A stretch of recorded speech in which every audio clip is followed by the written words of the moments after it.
તો રાજકોટમાં આ કાંડની આ ઘટના તમને રડાવી મૂકશે। સિવિલ હોસ્પિટલમાં યુવતી રડી પડી। પીએમ રૂમ સુધી જવા ન દેવાતા યુવતી રડી। યુવતીનો મિત્ર અક્ષય ધોલરિયા છે ગાયબ। મારો મિત્ર ગાયબ છે, કોઈ જાણકારી નથી મળતી। કેનેડાથી આવેલા મિત્રની કોઈ જાણકારી નથી। લગ્ન કરવા માટે તે કેનેડાથી આવ્યો હતો।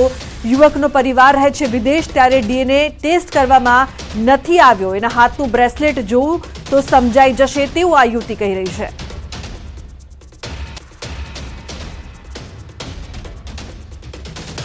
મારો બેસ્ટ ફ્રેન્ડ છે તો શું કરું મારે મને એ નથી ખબર પડતી।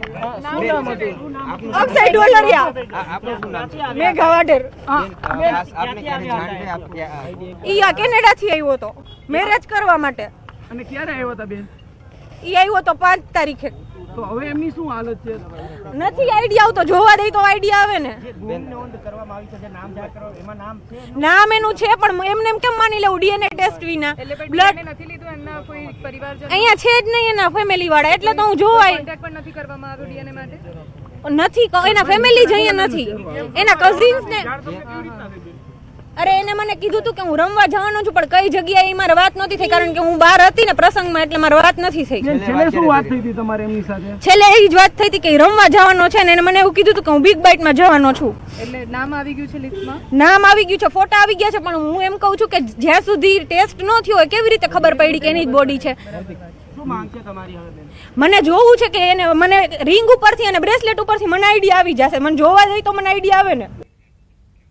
તો અમદાવાદના ગેમ ઝોન તપાસ મામલે મોટા સમાચાર। ફાયર એનઓસી અને બીયુ પરવાનગી વગર ચાલતા હતા ગેમ ઝોન। ન્યૂઝ 18 ગુજરાતી પર એક્સક્લુઝિવ યાદી। અમદાવાદના 34 પૈકી 6 ગેમ ઝોન પાસે ફાયર કે બીયુ પરવાનગી જ નહીં। ગોતાની ફન ગ્રીટો પાસે નથી બીયુ પરવાનગી। નિકોલના ફન કેમ્પસ ગેમ ઝોન પાસે પણ ફાયર એનઓસી નથી। સાઉથ બોપલના જોયબોક્સ પાસે પણ નથી બીયુ પરવાનગી। ઘુમાના ફન ઝોન પાસે બીયુ પરવાનગી કે ફાયર એનઓસી જ નથી। જોધપુરના ગેમિંગ ઝોન પાસે પણ બીયુ કે ફાયર એનઓસી નથી, છતાં પણ તે ચાલી રહ્યા છે। તો ચાંદરોડિયાના જોય એન્ડ જોયમાં પણ ફાયર અને બીયુ પરમિશન નથી। વગર મંજૂરીએ જ આ ગેમ ઝોન ધમધમી રહ્યા હતા। તો મહત્વની વાત એ છે કે એનઓસી અને બીયુ પરવાનગી વગર આ ફન ઝોન ચાલી રહ્યા છે। અમદાવાદના ઘણા બધા ફન ઝોન છે કે જ્યાં પણ બીયુ પરવાનગી નથી અને છતાં પણ ફાયર સેફટી વગર તે ધમધમી રહ્યા છે। જો કોઈ અનિચ્છનીય ઘટના, ઈશ્વર ના કરે પરંતુ રાજકોટ જેવી કોઈ ઘટના પુનરાવર્તિત થાય તો તેની પાછળ જવાબદાર કોણ છે? અમદાવાદના ગેમ ઝોન તપાસ મામલે આ મોટા સમાચાર પ્રાપ્ત થઈ રહ્યા છે। સાઉથ બોપલ હોય, ચાંદખેડા હોય, અનેક જગ્યાએ આ ગેમ ઝોન ચાલી રહ્યા છે। તો વધુ માહિતી માટે સંવાદદાતા પ્રણવ લાઈવ જોડાયા છે, તેમની પાસેથી વધુ માહિતી લઈએ। બીયુ પરવાનગી અને ફાયર સેફટી વગર આ ગેમ ઝોન જે ધમધમી રહ્યા છે, પ્રણવ, શું મહત્વની જાણકારી છે? રાજકોટની જે ઘટના સામે આવી, ઈશ્વર ના કરે આવી ઘટના પુનરાવર્તિત થાય, પરંતુ જવાબદાર લોકો સામે કાર્યવાહી થવી જોઈએ, તેને લઈને મોટા સવાલ ઉભા થાય છે।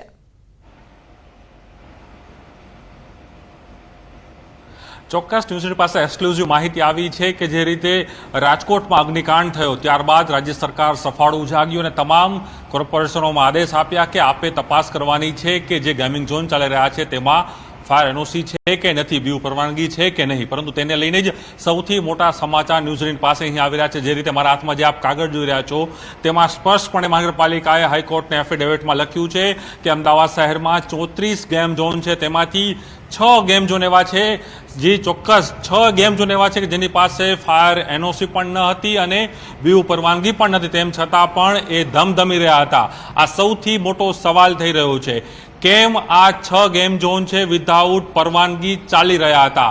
આ સૌથી મોટા સવાલો ઉભા કરી રહ્યા છે, કારણ કે જે રીતે હાઈકોર્ટમાં એફિડેવિટ કરવામાં આવી છે, એફિડેવિટની અંદર એ સ્પષ્ટપણે અમદાવાદ મહાનગરપાલિકાએ સ્વીકાર કર્યો છે કે અમદાવાદની અંદર 34 જેટલા ગેમ ઝોન છે, તેની અંદર 6 ગેમ ઝોન એવા છે કે જેની પાસે કદાચ ફાયર એનઓસી પણ નથી અને બીયુ પરવાનગી પણ નથી। એટલે આ સૌથી મોટા સમાચાર તો છે, પણ સાથે જ મોટી બેદરકારી પણ મહાનગરપાલિકાના એસ્ટેટ વિભાગ અને ફાયર વિભાગની અહીં છે, કારણ કે તેની જવાબદારી છે કે આ તમામ જે રીતે આવી ઘટનાઓ બને છે ત્યારબાદ જ એ કેમ જાગે છે। હું આપનું નામ બચવાનો પ્રયાસ કરીશ। પહેલું નામ છે ફન ગ્રીટો, જે ન્યૂ સાયન્સ સિટી રોડ ઉપર આવેલું છે, એટલે ગોતા વિસ્તારમાં આવેલું છે, તેની પાસે બીયુ પરવાનગી નથી, તેમ છતાં પણ એ બેફામ રીતે છેલ્લા અનેક વર્ષોથી એ ગેમ ઝોન ચાલી રહ્યું હતું. બીયુ પરવાનગી વગર એ ગેમ ઝોન ચાલી રહ્યું છે. એ જ રીતે બીજા પણ જે નામો મારી પાસે આવી રહ્યા છે, ન્યૂઝની પાસે એક્સક્લુઝિવ માહિતી છે એ પ્રમાણે નિકોલ વિસ્તારમાં આવેલું છે ફન કેમ્પસ ગેમ ઝોન, જે નિકોલના રાજ સિનેમા પાસે આવેલું છે. તેની પાસે પણ ફાયર એનઓસી, તેમ છતાં પણ ફાયર એનઓસી વગર એ ગેમ ઝોન ચાલી રહ્યું હતું. એ જ બીજું નામ છે સાઉથ બોપલમાં આવેલું જોય બોક્સ, જ્યાં સૌથી વધુ બાળકો ગેમ રમવા જતા હોય છે. તેની પાસે પણ બીયુ પરવાનગી ન હતી અને તેમ છતાં પણ એ જોય બોક્સ છે એ ચાલી રહ્યું હતું. એ જ રીતે બીજા પણ અન્ય જે નામો આવી રહ્યા છે ન્યૂઝ 18 પાસે એક્સક્લુઝિવ લિસ્ટ આપણી પાસે છે, તેમાં એ સ્પષ્ટ દેખાઈ રહ્યું છે કે કઈ રીતે ગેમ ઝોનના માલિકો છે પૈસા કમાવાની લાઈનની અંદર તમામ નીતિ નિયમો નેવે મૂકીને એ પોતે પોતાના ગેમ ઝોન ચલાવી રહ્યા હતા. બીજું નામ છે ફન ઝોન, એ ઘુમા વિસ્તારમાં આવેલું છે. તેની અંદર સૌથી મોટી વાત, આ ફન ઝોન છે ગોતાનું, માફ કરજો ઘુમાનું છે, ફન ઝોન ઘુમાનું છે. તેની અંદર ફાયર એનઓસી પણ ન હતી અને બીયુ પરવાનગી પણ ન હતી. એટલે બંને પરવાનગી વગર એ ફન ઝોન છે તે ચાલી રહ્યું હતું.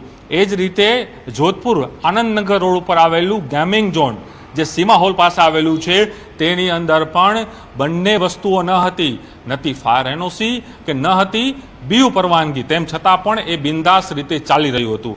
એ જ રીતે ચાંદલોડિયાનું જોય એન્ડ જોય ગેમિંગ ઝોન છે, તેની પાસે પણ નથી બીયુ પરવાનગી કે નથી ફાયર એનઓસી, તેમ છતાં પણ આ યુનિટો બેફામ રીતે ચાલી રહ્યા હતા.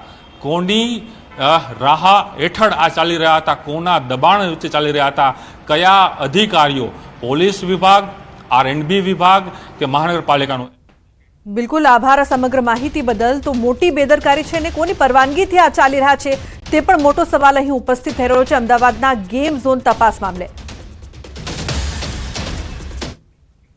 તો બુલેટિનમાં હાલ બસ આટલું જ. તમામ મહત્વપૂર્ણ સમાચાર માટે આપ જોતા રહો ન્યૂઝ 18 ગુજરાતી. નમસ્કાર.